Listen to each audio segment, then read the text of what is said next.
Hola, ¿qué tal? Mi nombre es Iván Carrillo y es un enorme gusto darles la bienvenida a Reporte Climático, periodismo de soluciones para un mundo en constante cambio.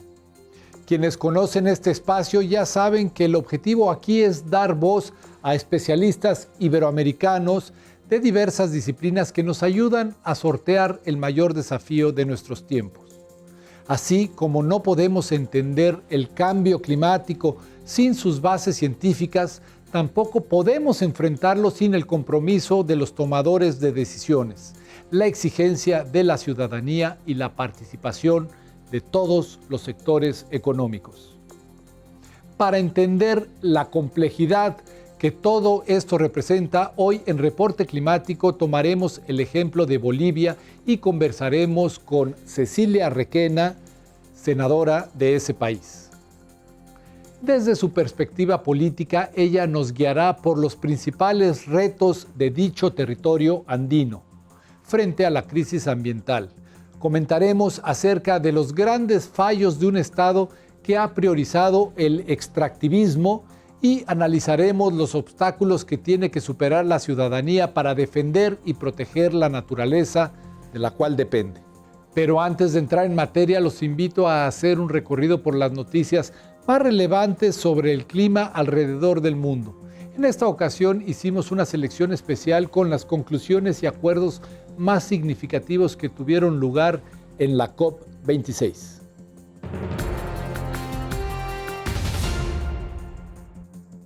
La tala de árboles contribuye al cambio climático porque evita que los bosques absorban el exceso de dióxido de carbono que calienta al planeta. Para hacer frente a este problema, uno de los principales acuerdos logrados en Glasgow es el de detener y revertir la deforestación antes del año 2030. Dicha promesa fue asumida por 130 gobiernos del mundo, entre los que se encuentran Argentina, Brasil, Chile, Colombia, México, entre otros. Alcanzar la meta implicará una inversión de alrededor de $19.200 millones provenientes de fondos públicos y privados. Aunque se trata de una buena noticia, expertos en clima y bosques han alertado que acuerdos previos han pretendido lo mismo sin éxito, por lo que en esta ocasión conviene vigilar la voluntad de los firmantes, pero también sus acciones y resultados.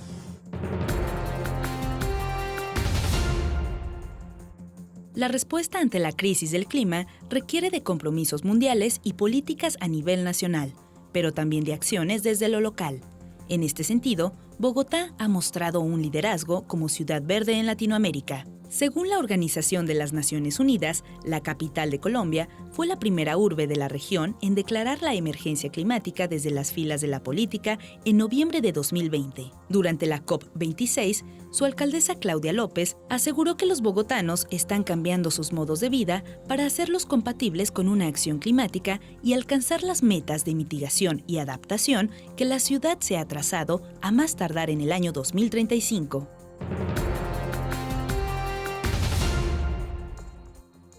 La COP26 sirvió para que diplomáticos de casi 200 países acordaran intensificar sus esfuerzos en el combate al calentamiento global. Sin embargo, científicos y activistas han señalado que este propósito carece de rutas concretas para cumplirse. Por ejemplo, uno de los pendientes que quedó sin resolver al cierre del evento es el denominado financiamiento climático, del cual dependen fuertemente muchos países latinoamericanos. En las negociaciones se instó a los países más ricos del mundo, quienes también son los más responsables de la crisis del clima, a duplicar el apoyo económico para las acciones de mitigación y adaptación en los países más pobres. Pero las principales economías ni siquiera han logrado concretar el pago de $100.000 millones anuales que prometieron desde hace una década. La deuda continúa mientras se planea una nueva COP, la número 27, a realizarse en Egipto en noviembre de 2022. Muchas gracias por permanecer en Reporte Climático. Al igual que el resto del mundo, Bolivia está resintiendo las alteraciones del entorno, fenómenos como la inseguridad alimentaria y del agua, las sequías e inundaciones cada vez más severas y frecuentes, así como una mayor propagación de enfermedades transmitidas por vectores, dificultan la adaptación de este país al cambio climático. Pero de entre todas estas manifestaciones, son dos las que más preocupan a la senadora nacional Cecilia Requena, y en primer lugar están los incendios forestales. Tenemos, por ejemplo, por un lado, unos incendios forestales en las tierras bajas que nunca tuvimos en el pasado. Son incendios forestales que se generan en general por una práctica de roza y quema para la agricultura, que sin embargo por las condiciones climáticas de calor adicionado, de temperaturas más altas y por tanto de suelos más secos, entonces derivan muy rápidamente por falta de control en incendios forestales. Y es que en lo que va del año, más de 3 millones de hectáreas han sido arrasadas por el fuego descontrolado y más de la mitad de esta superficie corresponde a áreas naturales protegidas. Que lamentablemente también se están utilizando los incendios forestales para habilitación de tierras de modo, vamos a decir, irregular, ilegal, para hacer copamiento de tierras, sobre todo para la ampliación de la frontera agropecuaria, muy particularmente la ganadera, con esperanza de estar exportando a China. La segunda bandera roja para Cecilia Requena respecto a los impactos del cambio climático en Bolivia es la pérdida de glaciares. Veamos por qué. Nosotros estamos viendo el retroceso de los glaciares en la cordillera, lo que implica graves amenazas al abastecimiento de agua, sobre todo en invierno, que es aquí cuando no llueve en esta región. La mitad de los glaciares bolivianos ya han desaparecido en las últimas 5 décadas y esta situación no hará otra cosa más que empeorar mientras el calentamiento global siga aumentando y permanezca la indiferencia social.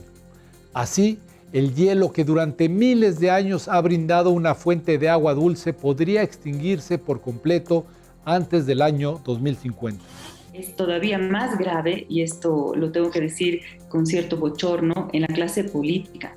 La clase política está aún menos sensibilizada, que parte, sin duda parte, no es la totalidad, ni mucho menos es minoritaria, pero de la sociedad civil, que sí está activa, generando comunicación, generando sensibilidad. No veo nada parecido del lado de la clase política en general y del oficialismo en particular. Cosa extraña, porque mi país tiene una fama de ser un país al que le importa mucho la madre tierra, ¿no? De hecho, tenemos leyes al respecto. El problema es que no se cumplen. Y el problema es que hay muchas otras leyes que están yendo en contra de esas prerrogativas. De la propia ley de la madre tierra hay dos, en realidad una más específica que otra. Por un momento, Cecilia Requena creyó que la pandemia despertaría la conciencia sobre buscar soluciones sostenibles basadas en la naturaleza. Sin embargo, en Bolivia ha sucedido lo contrario y el extractivismo es cada vez más imperante. El extractivismo en Bolivia lo hemos tenido con gobiernos de todo orden ideológico. Pero siempre hemos hecho extractivismo, hemos vivido de minerales, hemos vivido de hidrocarburos y ahora de soya y probablemente prontamente de hasta carne. Entonces, lo que hemos hecho es profundizar el extractivismo, flexibilizando las normas ambientales, creando territorios de sacrificio. En vez de proteger auténticamente, valga la redundancia, a las áreas protegidas, lo que se está haciendo es más bien aprobar normativa del lado de minería, por ejemplo, y ahora es legal en mi país hacer minería del oro, que incluye mercurio. Bolivia se está convirtiendo en el segundo importador de mercurio, porque la mayor parte de los países alrededor están cumpliendo con el convenio de Minamata, y casualmente estamos importando mucho mercurio de México. Y nosotros estamos importando aproximadamente 200 toneladas de mercurio año. Es una enormidad. Y buena parte de eso se utiliza en el país en una minería muy precaria, que se llama cooperativista, que no cumple ningún tipo de estándares sociales ni ambientales. Y es esa minería a la que se le está dando derechos mineros dentro de áreas protegidas, incluida el área protegida probablemente más biodiversa del mundo entero, que está en el norte de La Paz, que es el Parque Nacional Madidi.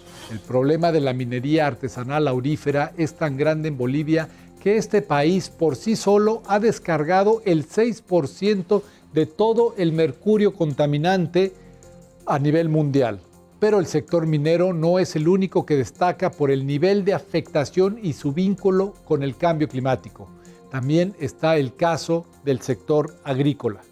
Lo que estamos haciendo es cambiar la zonificación de las áreas protegidas, estamos cambiando los planes de ordenamiento territorial para que haya más posibilidades de aprovechamiento insostenible, lamentablemente productivo. Entonces, eso es lo que pasa, y son muy pocos los sectores productivos que están reclamando, por ejemplo, respetar el bosque en pie, tener una economía diversificada a partir de los frutos del bosque en pie en aquellos lugares que son boscosos, o respetar las condiciones ecosistémicas en general. No tenemos todavía un sector privado que esté reclamando eso, y es difícil porque este es un estado muy grande, este es un estado que se ha vuelto omnipresente, que concentra mucho poder, muy centralizado, y entonces es la medida en que el estado está con esta voluntad de profundizar el modelo extractivista, el patrón extractivista, es muy poco lamentablemente lo que pueden hacer los sectores privados. ¿Puede la sociedad civil mejorar el pronóstico de Bolivia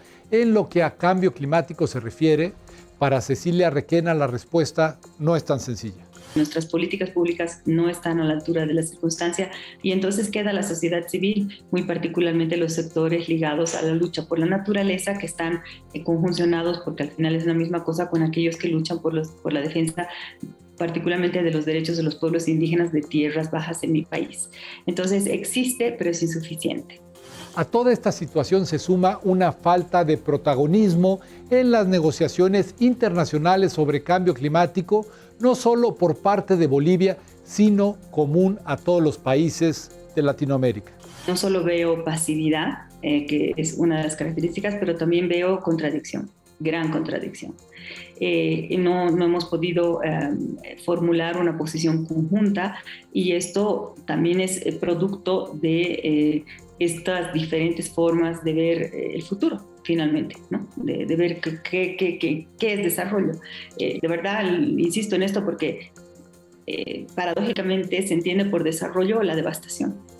Ahora se entiende por desarrollo la devastación. Y lamentablemente creo que la mayor parte de los gobiernos de la región están con ese plan, y es en ese plan también en que tampoco pueden tener unas posiciones muy fuertes, digo, en términos constructivos, y que sean interesantes para la comunidad internacional. Lo que yo veo mucho es que hay una tendencia muy marcada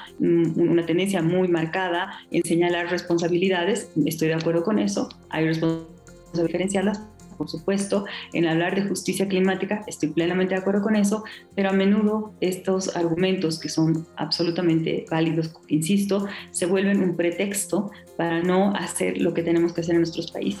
Sin embargo, Cecilia Requena no pierde la esperanza de que Bolivia pueda cambiar de rumbo en la lucha contra el cambio climático. La senadora apuesta por ciertos componentes de la ciudadanía y algunos sectores del ámbito privado que parecen estar poniendo más atención a la emergencia. Veo un poco más de apertura en el sector privado en general. De hecho, buena parte de la recuperación económica para los jóvenes es una recuperación autónoma de economía naranja, por así decirlo de alguna manera, ¿no? de innovación y de recuperación, por ejemplo, mucho gastronomía que tiene que ver con productos de la región, productos bolivianos, con formas de cocinar que respetan o retoman algo de la cultura y la ponen en valor, mucha creatividad. Eso es lo que está ocurriendo en Bolivia ahora también, obviamente de modo insuficiente, pero ese sector, ese segmento innovador, creativo, joven, es el que está más abierto justamente a encontrar las oportunidades que hay en un patrón de desarrollo que sea sostenible, aunque la palabra creo que a mí me queda corta, ¿no? Me gusta hablar hasta de regenerativo, porque ya necesitamos regenerar todo el daño que hemos hecho. Gracias por habernos acompañado en Reporte Climático. Les recuerdo que este es un espacio semanal del Noticiero Científico y Cultural Iberoamericano dedicado al periodismo de soluciones para un mundo en constante cambio. Yo soy Iván Carrillo y espero encontrarme con ustedes en la próxima emisión.